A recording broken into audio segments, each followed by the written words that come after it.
The night before Christmas. 'Twas the night before Christmas, and all through the house not a creature was stirring, not even a mouse. The stockings were hung by the chimney with care, in hopes that St. Nicholas soon would be there. The children were nestled all snug in their beds, while visions of sugar plums danced in their heads.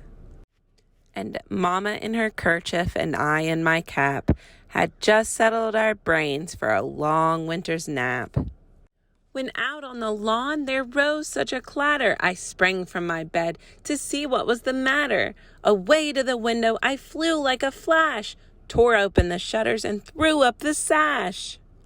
The moon on the breast of the new-fallen snow gave the luster of midday to objects below, when what to my wondering eyes should appear but a miniature sleigh and 8 tiny reindeer. With a little old driver so lively and quick, I knew in a moment it must be St. Nick. More rapid than eagles his courses they came, and he whistled and shouted and called them by name. Now Dasher, now Dancer, now Prancer and Vixen, on Comet, on Cupid, on Donner and Blitzen, to the top of the porch, to the top of the wall. Now dash away, dash away, dash away all.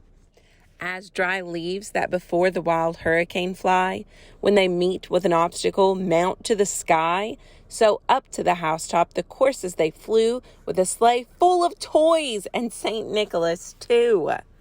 And then in a twinkling I heard on the roof the prancing and pawing of each little hoof.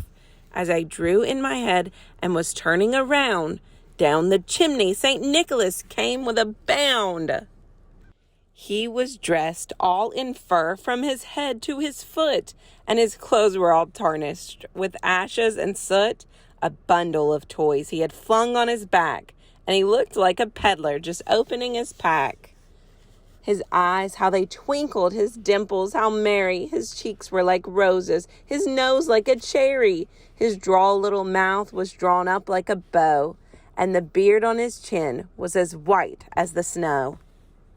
The stump of his pipe he held tight in his teeth, and the smoke, it encircled his head like a wreath.